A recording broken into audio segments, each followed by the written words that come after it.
I'm going to talk today about fall prevention, and the way last year, this is what we talked about. We talked about fall prevention, but we talked about it from a broader perspective, from a what are the principles that we need to implement. We talked about reducing fear of falls, improving knowledge of exercise, improving, how do we build mobility, how do we build strength. Today, I'm going to really break it down for you guys and talk about what are the exact exercise progressions I use for the exact, types of mobility and strength that are required to prevent falls. And what does that look like? Taking even somebody with, neurological degeneration who maybe has drop foot, and how do we take that person and get them started, right, on a strength progression that is their fall risk. Because fall risk comes in, essentially, there's two pieces to it. It's not just the risk of a fall, it's the risk of an injury resulting in from a fall. And that comes with, if we can build muscle around our joints, it tends to be protective of those things. That's all right. So we'll go ahead and be on that. Go ahead and pass the intro slide for me. Sorry, back up one more slide for me. Sorry. Okay. Just go ahead. Yeah, let's just go ahead and bring up the laptop. This is my handy dandy. Just a note at the end of the presentation, so you guys have it. You don't have to pay attention to every exact exercise I'm giving you. There's going to be a QR code. We can put it up on the computer for people to snag. That'll snag the whole presentation, and it'll have video links to exercise demonstrations. So I'm going to draw your attention to what's down below. These are essentially the 8 components. When I'm working with somebody, and fall prevention is what we're focusing on. These are the 8 components that we're addressing. We're addressing hip flexion mobility. So can I raise my hip that direction? If I see somebody who can't, right, they can't get this muscle up, their foot's likely going to drag. That's going to cause them to increase their fall range of motion. Same thing, ankle dorsiflexion. Can I bring my toes up towards me? Same deal. Drop foot leads to the additional fall risk. Ankle plantar flexion. So this is, can I actually push off, right? Can I point my toe? Can I push off in step? Hip abduction. Can I go out to the side? One of the things we don't think about a lot when it comes to falls is people moving laterally, right? Can I actually get out to the side and be stable? Hip rotation. So, can I move my hips this direction, right? Can I go side to side like such? Spinal flexion. Think of a toe touch. Balance. Standard balance, so there's some balance exercises, and then walking, right? Can I walk forward, backward, left, right? Can I walk with speed? Can I walk with resistance? Can I walk with while I'm carrying something? These different things that we go through. So with hip flexion, and again, like I said, you guys can download this if you'd like the specifics. You can download this at the end. With hip flexion, what I'll typically start with, if somebody really struggles getting that hip up. Yes, Shasta. Oh, no, I didn't have a question, sorry. If you have a question, put your hand up. I'll call on you, even if I anticipate. So with hip flexion, the first place I start is either with a stair or a chair or something like that. It's okay if I step on this chair? Perfect. Exercise is risky, we know that. So hip flexor lift off is essentially either a stair, something low, or something higher. Can I just lift off and touch down, right? That's usually the starting place. If somebody can't do that, then it's, all right, I'm gonna lift up, I'm gonna use, obviously I'm having somebody hold on, stabilize with the other hand. If they're increased fall risk, there should be somebody with them, right? We wanna keep people safe, right? I'm not just having somebody who's at a high fall risk add to their fall risk. Holding on to something, lifting up, and then if that person can't already lift that up, even from something lower, they're gonna take their other hand it up, or a strap or a belt, something like that, to lift it up, and they're going to hold it for as long as they can, or just slowly lower that down. What that does, that teaches the brain, this is a position I want to access, I need to access.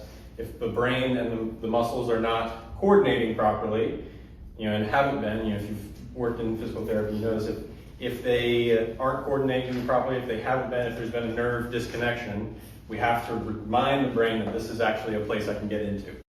All right, so this is what we do with kind of that assistance. It's assisted into the position, hold, and slowly try and hold the position on our own. So you You can build that up. You can build it up with reps. You can build it up with the range of motion. So you can reduce the assistance. Go from a chair or a stair to the ground. Increase the range through which I'm taking that motion. Step up can be very similar. This is kind of the next. We're going to go to box squats. Box squats is sort of another thing that we will do. Box squats, anything where I'm sitting to a chair, right? That's all it is. And what you can do is take a chair or a counter, something that's higher up, and you slowly lower the thing that you're sitting down onto. So you can get down to a stair, you can get down to a stool, and then eventually you don't need the box at all. Step ups is kind of the next progression there. What I'm going for is now, instead of just the hip flexion, I'm actually going for, can I produce force, when I'm in full flexion, when I'm in this lengthened position. So can I get up into this position and actually have strength in that position? What you can do, holding on to something in front of you, is use your arms for assistance to start, right? So we have to find ways to accommodate, because people aren't, if they're at a fall race, they're probably not strong in these positions. So we start with our arms, using as much assistance as we need, and then over time, increase the repetitions, lower the assistance that we're using. Over time, we build that strength. Any questions on that? It takes to increase the muscle memory or whatever it does, Yeah. So so the question was, how long? Does it take? What's the range of time that it might take somebody to increase that muscle memory to be able to make those neurological connections and restore movement? Is that right? Yeah. So you started off with the right answer. It depends. Right. For somebody who's had a neurological, say for example, I can use myself as an example, like I've severed a nerve in my hand, so this guy doesn't really like to move very much. Like if you've severed a nerve somewhere, if you've had spinal damage, if you've had legitimate brain trauma, like those things are going to be a lot longer. Also, age can be a factor in the speed of recovery from something like that, the speed of restoring that. So post-stroke, he was 2 years post-stroke, 82 years old. For his demographic, he was 10 years beyond his expected lifespan. And obviously survived the stroke in that. This person, we basically agreed, all right, you may never actually get full range back, but we're going to do our best to try, because we know that that's what prevents deterioration, right? So long as you're using those muscles. So sometimes progress, in this case, I'm not going to tell you I'm a miracle worker. Sometimes progress is reducing the risk of the rate. Does that answer the question? Sure. So for somebody in my like if I'm working with a 20-year-old, just say for example they just had surgery, you've got to repair it. Some people might have to do these exercises and stuff maybe even the rest of their lives. Yes. Okay. Yeah, as just a preventative measure. Perfect, thank you. Any other questions on the hip flexion exercises? And again, I'm going to try and roll through these now that I've talked about some of the principles. Seated tibialis raise is one I use a lot with my, you can kind of see this seated position. All I'm going to do is basically bring my toes, raise my toes up towards me in a seated position. So if I'm here, all I'm doing is lifting my toes up off the floor, keeping my heels on the floor. Again, the same principle applies, because I can take my hand, if I don't have the ability to do that on my own, I can take my hands and assist myself into that position and see how, I can slowly reduce the amount of assistance I'm giving to myself and see how long I can hold the position, right? It might be first couple times, foot drops immediately. That's normal. For somebody in that scenario, that's where we start, right? And then you can take it, you get to the point where we can do that over and over again. I don't have this picture here, but you can do it on the wall. This wall. Okay. For example, I can lean against the wall. The closer my feet are to the wall, the easier this is. I just bring my toes up. Next one that I would go to, you can add a resistance band to it. I'm not going to demonstrate that because I don't have a good place to do it. And then, the ATG split squat. If you've seen the knees over toes guy on Instagram, you might have seen this exercise before. If not, great, I'm showing you guys something new. ATG split squat essentially is, not kicking chairs here, essentially something to elevate the foot up on. And I like this because it also targets hip extension. So something to elevate the foot up on. Can you guys see okay? And all I'm doing is lunging in towards it. The more range of motion I get, the better. Again, you can do this. So for this, if I had somebody, I can hold onto this chair and kind of slowly lean into that. This is great for knees. A lot of different things here. Can we go to the next slide? Any questions on that last one? Sorry. Trying to get you guys a lot of information here. Ankle plantar flexion. Calf raise is your basic one, right? You stand and raise your calf. Same thing with the idea of assistance. I can hold onto a counter and I can use all of my, put all of my weight on my hands so that if somebody really just struggles moving through that motion, they don't start. And then we slowly take away that assistance. Ankle 1 and spring ankle 2, this one's actually not a plantar flexion exercise, but what it does is it strengthens the muscles of the foot to the point where we can get into plantar flexion. So essentially what we're doing is getting into a position where, and I like using a stair for this, because I don't like having full elevation for this, getting into a position where half our foot is elevated on something, the front half. What we're focusing on is getting that back half as low as it'll go while staying upright and keeping our knee over our toes. So it kind of looks something like this, where I'm not gonna do it fully because I'll tip that chair. That's why I like using a stair for this one. And I don't use a chair, but you can kind of visualize. Ankle 2 is basically a single leg calf raise that we're holding. We get into position, use something for assistance there. Go to the next slide, please. At the end of this one, I'll talk through the principles of how we progress people, but seated clamshells I like. You just wrap a band around the knees go out. I like this because you can use, there's so many different varieties of band strengths that I can find a variation that works for everyone. And it's another one of those where if I need to use assistance with my hands, say the neurological connections are assist on the way out and try and hold as my knees come back together. Standing hip abductions is kind of the same idea, except for instead of sitting in a chair, I'm going to go out to the side. All right, holding on to something here, slowly lower down the leg. The further you go, the better. And Cossack squats is more of an advanced move, so this is not even something I would start the average person on. This is, if we can get to a place where these feel easy, then we might explore this if we've mastered a goblet squat and we've gotten lower, we've worked on some lateral movement. For this one, Cossack squat, you go down one side and then you go down to the other. So for those, a little bit more aggressive movement, but in preventing falls if I can get comfortable getting up and down. Any questions on any of those? Okay. So I actually have basically 2 seated hip rotation drills, and I got 3. I'm gonna walk through those 3 real quick. I'm gonna skip over standing hip rotations. If you guys download this, you can watch this as well. It's not quite as, I don't use this one quite as often. But it is good once you get a little bit more advanced. So the seated hip switches, this is an exercise I use for almost all my clients, regardless of age or fall status, because most of us are just tight in the hip rotators. And what it looks like is sitting on the ground, chest up, feet on the ground, trying to keep the soles on the ground, and you're gonna dump one hip inside slowly and dump the other, and just go alternate back and forth with that. And obviously you start with a little bit of range of motion.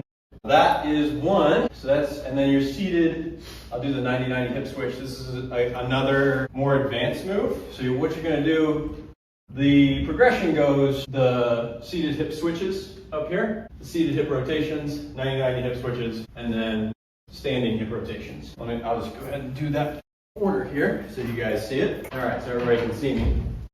So seated hip rotation is essentially, I'm going to either use my hand to lift this leg or just lift it if I can, and I'm just going out to the side like so. All right, so kicking this heel out and holding for a second, coming back, doing the other side. 90-90 hip switch.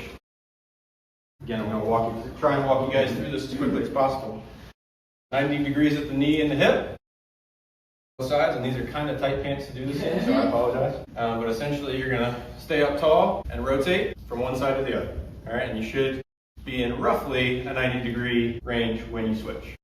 Okay? I should say, do not try this at home. You're going to want to start with the seated hip switch. Stay there until your muscle memory. When this is easy, then go to the next. Actually on the floor. So that's why these are in progression. We want to start with the one up top left, basically work your way around.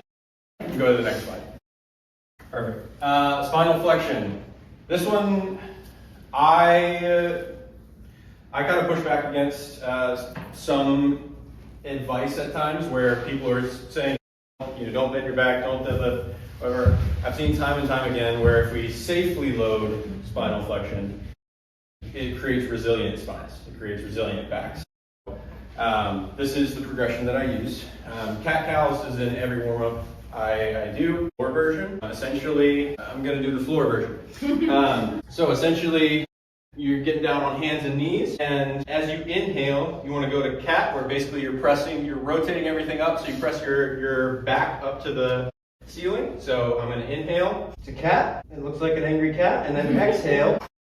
Do the opposite and bring my umbilicus down to the ground, rotate accordingly, and exhale, extend everything. So that's a good warm-up exercise. I like it a lot. Toe touches. I think I've showed this. Same thing, we're going to link the breath. Inhale up, exhale, reach as far as you're comfortable. You should see that increase over time. I'm going to ignore RDLs for a little bit, but trap bar deadlifts. I don't have a trap bar with me. I've seen in the gym there's a little bar that has a hex where you can kind of step into it. That's what we're using. The reason I like it for working with this type of population is, or even just anyone building strength, is it reduces the risk of, it's about halfway between a squat pattern and a deadlift pattern. Reduces the risk of both, right? On a squat, the risk of getting stuck under the bar in a compromised position is a little higher. So I try not to put just because they're already. With a deadlift, there's a little bit more risk of low back issues because this eliminates that because of the way that you can perform the lift. From here to out to the sides starts us in a little bit better, and you can start with an elevated position. If you guys want to see that, you can watch that, or you can follow me on Instagram and watch my wife lift that for 200 pounds. All right, so my balance exercises, single leg balance is exactly what it sounds like. Can you balance on one leg? Hold on to something in front of you, increase your time. If you want to challenge yourself, bend down a little bit. Y balance exercise, imagine a Y, a Y where you're facing the tail of the Y, so there's one here, and the Y kind of goes out to yourself. Reach down, tap at each point, out to the side, and this is one of the only crossover hip exercises I do. Again, you can hold on to something in front of you and reach out. I'm getting a workout up here. Slider drill is very similar to the Y. On Amazon, they sell these $10. There's foam and plastic on each end. These little sliders, super great tool to have in what I use it for is practicing the sensation of falling, because you get on it and it'll slide out from under you. So again, holding on, sliding out in those positions. You're going out to the side. You can choose what positions you feel ready for or least comfortable with. Practice the sensation of stopping yourself mid-slide. And that's one of the ways that I expose my clients to safe fall risk and falling situations. Get them to feel more comfortable in a position where they're falling or sliding.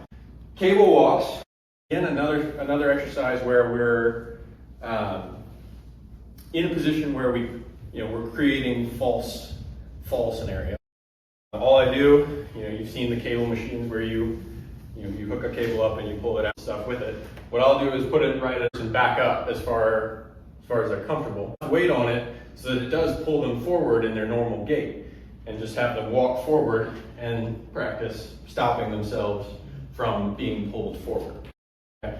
We do this in a controlled environment. You make sure somebody's there, make sure they're not gonna slide, it's not so heavy that they're gonna slam forward into the machine. But we do that in a controlled environment. It's a good way to expose somebody to the sensation of falling and get them to that stopping motion safely. We'll go to the next one. Any questions on any of those? And then walks. So this is our last exercise slide, and then I'll talk about just the general overview of the principles. How do we actually take this progression and move it? It sounds like I like kitchen counters for this. Taking bigger steps over time. going faster over time, still with that assistance of having something in front of you. Reverse walks, a little harder to practice. You tend to need either, walking sticks or, somebody there with you to practice it if somebody's at fall risk. All we're doing is practicing walking backwards. Same deal. The better you get at it, the longer those steps can get, and the more people get used to the sensation of, hey, I'm on one leg, I'm stable, I can restore that. And then a sled push. Grab a weight sled and push. Pretty straightforward. I do also like turning the sled around, getting into a low position and pulling, going backwards. So basically applying the same principles to the walks that we do to a sled. The next slide, please. Any questions on the walks? Most people aren't exercise professionals here, but the goal of having giving you guys these exercise progressions is you have somebody you work with, you have somebody you love, somebody you care for, even yourself. You want to build up these tools. You want to have really a free tool to build this up for yourself and for the people you work with. This is a good place to start. All right. Some simple rules, some principles to follow. We always start with assisted. So always holding on to something to start, always having somebody there to start, and we move from there to less or unassisted. So as comfort, experience, strength improves, we can slowly reduce the amount of assistance. Once we've mastered unassisted, then we can move to resisted, right? Where we're adding weight, we're challenging these exercises in some way, the general progression. Yeah, so I like to address a mix of strengths and weaknesses daily. One, because if somebody's only working on their weaknesses, it can be pretty disheartening as they're going through, hey man, I'm really struggling, my foot won't even get up off. If that's all I'm doing, that person's gonna quit in a week, right? Or if they're very determined, in a month, So I always mix in, all right, what are some things we're good at? Let's do those and continue to move those up so that we build that confidence as well. Hey, I know this hasn't been power, I'm getting some speed, awesome. Progress after the second time the exercise is easy. So I never progress right away. So say something's easy, I'll make a caveat. Within the first 2 weeks, you're kind of feeling out, what are you doing? Where do I need to be at? After that, then I don't progress every time something's easy, because that could be the perfect storm of, I had great sleep, I'm in a great mood, I have no stress, I ate really well, I fueled really well, I'm hydrated, I'm in a great mood. If I then make the exercise harder that day and I go back to try and do it the following session and I haven't done all those things, I don't have the perfect storm, now I could be putting myself more at risk. So I always say, all right, the second time something is easy, that's when I'm gonna take the steps to the next progression. Only make one change at a time when possible. This is especially for people who have really restricted mobility. This is where we can get ourselves into trouble if we progress 4 or 5 things at once, right? Even if they're different things, the body's all connected, and most of the people that fall risk is elevated, they're in a position where if I change too many things at once, body can stiffen up really bad and react, increase pain. And so that's why I have this rule. When we can help it, we only want to change one thing at a time. I would say if it's upper body, you can get away with 2. Most people can get away with 2. And then our nutrition supports our progress. So this is something that I'll continue to preach, especially neurologically, making sure that proteins are appropriate and high enough. The protein intake is high enough. There's some neat new, I know this is a problem just in general for this population, is actually getting enough food. There's some neat new technological advancements that are happening that I'm pretty excited about. Yeah, look up Genius Shot if you want to look into that. It's pretty neat. But nutrition supports progress. Protein is going to be the thing that helps you build the muscle. Adequate fat intake, believe it or not, is what supports our nervous system developing appropriately. This is why it's so important for babies to get the right amount of fats if we're healing our nervous system, if we have somebody with a neurological talked about, let's support that progress. So, and then I don't think I have anything else on here, but I did want to mention, when it comes to improving mobility, to the point of getting into a place where we're reducing fall risk, we want to start with mobility and add strength on top of it once we've gained mobility. You don't want to start with strength and then try and achieve mobility, because if we do that, we can actually stiffen the body in a way that makes it more challenging to achieve the mobility that we want. So we start with mobility, long motions, larger range of motions. Don't add weight on top of that until we feel like we've really gotten through the best range of motion we possibly can, that mobility. If you guys would like links to all the exercises, you'd like to take this home, or if you'd just like to get in contact with me, hear more from me, this is a great way to do that. Make sure you scan that. That's what I have for you guys today. Shasta, how's my time? Yes. You said Genius Shot? Genius Shot. Genius Yes. Shot. G-E, okay. Genius. Thank you. Yeah, it's a little protein shot, 23 grams of protein in like a 5-ounce container. Now, I think they're officially out of stock because it's such a good product. Do not get paid to promote them, but they're fantastic. I'm going to look into it. That's yeah. interesting. Hey, so I'm Hugo from SVA Chase Transportation. Okay, great. I happen to be a physical therapist. Excellent. Hey, I think that's fantastic. Okay. I think that's awesome. But I've worked with geriatric for over 20 years. Yeah. Just wanted to make sure, if I may, Please. want to add the other one that we often forget, vision. Yes.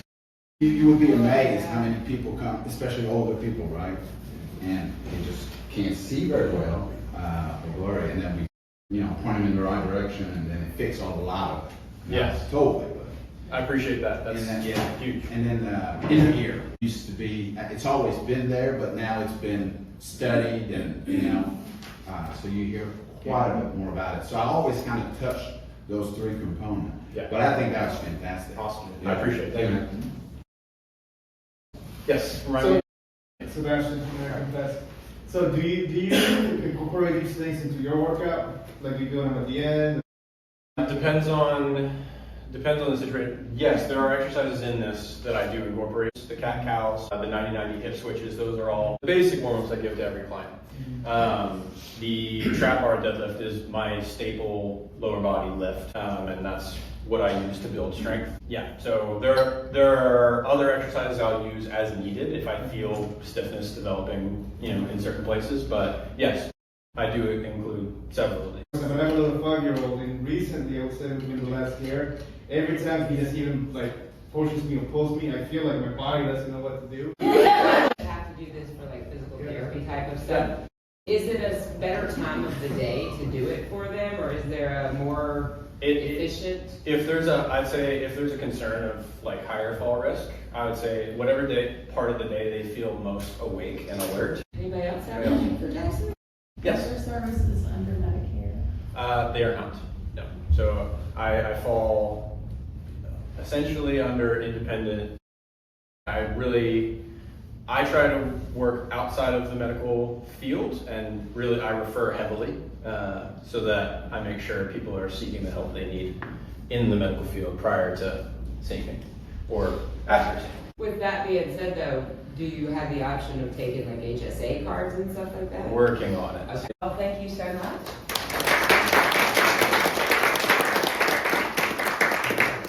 If you guys need to get in touch with him, obviously there's his information, but many of us can contact him for you. I'm sure do you have any cards with